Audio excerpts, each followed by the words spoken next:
Hi everyone, it's Paul Tilley and welcome back. Taking a look at 14.3, and this is mortgages.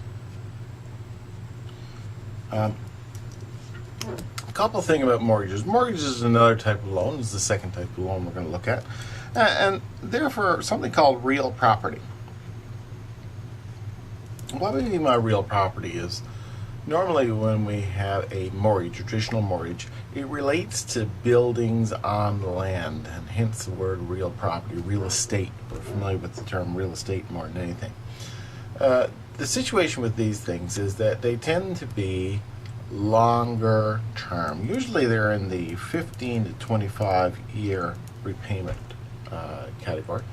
And what happens is normally the interest rate is reset on them every once in a while. It could be every year, it could be every 5 years. Depends on what we call the mortgage term. The mortgage will come up for renewal, and at that time the interest rates will change according to what the market is. Now, how do mortgages work? Well, effectively, a mortgage is nothing more than an ordinary general annuity. In other words, what happens with mortgages is that the interest is calculated is a semi-annual. So we got the semi-annual compounding. The payments are normally monthly. Now, there are different variations out there, trust me. You can have daily, you can have weekly, you can have, but essentially it all centers around, the majority of them are monthly. So what we have to concern ourselves with is the old ordinary general annuity calculation. That's essentially what we're using for mortgages. Now, in order to get a handle on mortgages, what we're looking at is really the mortgage payment. That's our major focus. So what I wanted to do was for you to take a look at exercise 14.3.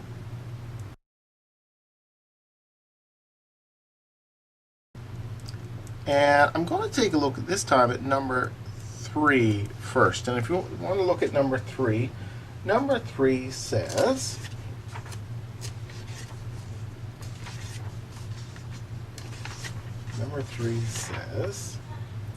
a $100,000 mortgage loan has a 25-year amortization. So we have $100,000 that we're borrowing, 25 years really to pay it off.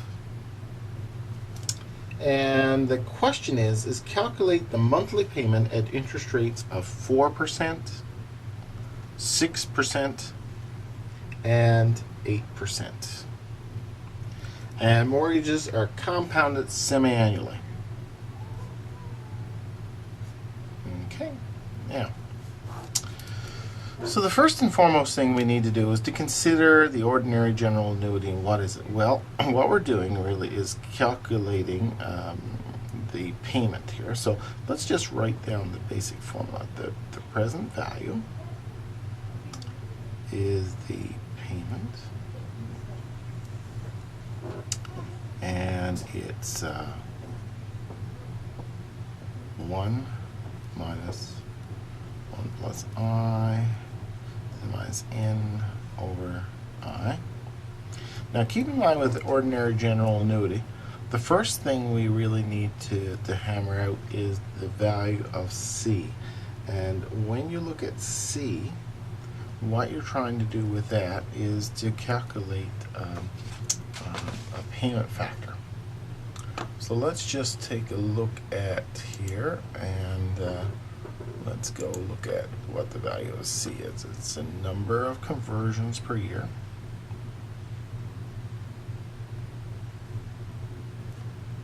over the number of payment periods. So in this particular case, in the case of a mortgage, we have two payment conversions. This is semi-annual, and number of payments is 12. So you got that 2 or 12, or 1/6. C then is used to calculate I2, and I to 2 is 1 plus I to the value of C minus 1. So we've seen this before. I'm not going to go into great detail on this because we've seen it before when we've covered it earlier.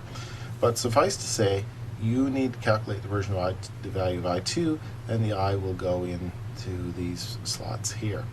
So let's just see it for 4%, okay? So we've got a situation where we know the present value is $100,000. The payment is what we're trying to calculate. And in this particular instance, when we run the numbers through, we are getting an interest rate here of 4%, and for 25 years. The value of C will be 0.16666, and the value of I squared will be 0.003. So what we have is 0.6284 divided by 0.003, and that gives us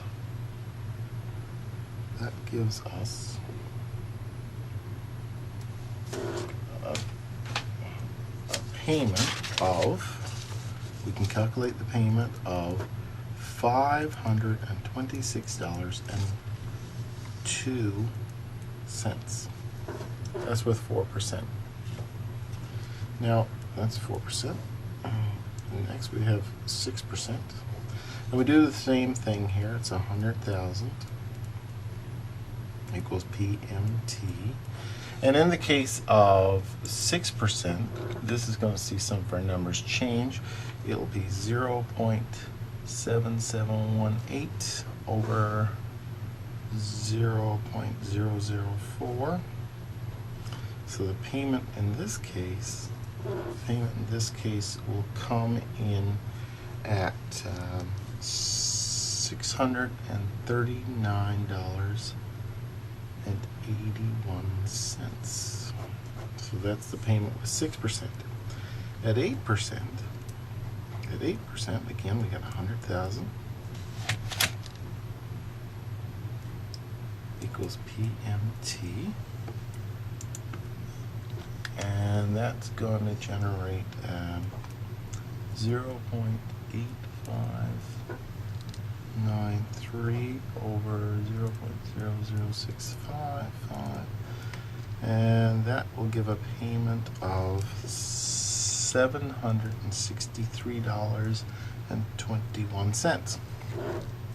So you can see here with the 4%, we have a payment of $526 and change, 6%, $639 and change, 8%, $763 and change.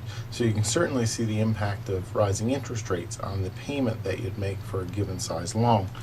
The question then goes on and asks, well, how much of a difference is it between 8 and 4%? So between 8 and 4%, we got 526 and 763. So let's take that, 763.21 divided by 526 equals 1.45. So it's a 45% increase. Now that's a considerable increase in the payment if you have just a simple 4% rise in the interest. Now, the other question that's asked here, that's B. C asks, how much interest is paid? Now, in order to calculate the total interest paid, we know, for example, that we have borrowed $100,000, okay? So that's the base amount. We also know that we're making payments, and if we say, for example, we're making payments at, I'll just do this first one, $526.02 for 25 years, so once a month, that's $300. So if we were to take $526.02, multiply it by 300, and then subtract 100,000 off of that, we're effectively paying $57,806 in interest. Now you can do the same thing with the 6%. I won't write it down, but $639.81 times 300 payments less the $100,000 that you borrowed. So the difference between what you paid back and what you borrowed would be the interest, and that would come to $91,943 in interest. In the case of 8% interest, if you took the $763.21, you multiply it by the 300 payments that you're going to make of that, and subtracted off the $100,000 original investment of the original loan, the difference will be $128,963. So that's how much interest you'll pay on that. So you can certainly see the impact of rising interest rates on your loan and how fast you can pay it off. So certainly when people say pay off a mortgage quickly, that's why it makes sense to pay off the mortgage quickly, because the time value of money, in the case of money owing, works against you. Now, okay, so that's number 3. Number 5 is the next one I want to take a look at. And you'll notice that the problems in this are getting longer in terms of the duration of time it takes to do the problem. So I'm kind of shortening it down here for the sake of your interest, because we've seen the concepts before. So I don't mean to rush through it, but if you have trouble with it, go back to the original original videos on ordinary general annuity, just to see how the mechanics of it works. Okay, so let's take a look at 5. Tarkanis can afford a maximum payment of $1,000 a month. So that's the max payment on a mortgage. What's the maximum mortgage load they can afford if it's amortized 25 years? Okay, and in the first case, 4.5%. If mortgage rates are at 4.5%, how much can you pay? Well, again, we got to use this formula where the present value, and we don't know what the present value is. That's what we're trying to figure out, is how much of a mortgage we can carry, equals the payment. And in this case, the payment is $1,000, because that's our maximum payment, times 1 minus 1 plus I to the minus n over I. Now keep in mind, we got to calculate C, and we got to calculate the I too. So in order to get this, these are really I2s, because the fact is an ordinary general annuity. So essentially what I want you to do here, and I'll do this quickly, the present value again is what we're looking for. We know the payment to be $1,000, and in this particular case is 4.5%. So 4.5% will generate a calculation of 0.67127 over 0.0037, and that equates to a present value, or the mortgage size, of $180,677. So in other words, if we're maxed out at a payment of, our budget allows for a payment of $1,000 a month at 4.5% interest rate, that's the maximum mortgage that we can have. It said too, it asked on the second go around, it says, okay, well, what if it was 7.5%? What if interest rates were 7.5%? This clearly shows, as mortgage rates goes up, people's inability to afford homes. You know, low interest rates encourage people to get into a home, because again, the mortgages are reasonable. Again, the payment, the maximum is $1,000. And I'm going to plug the numbers in here now.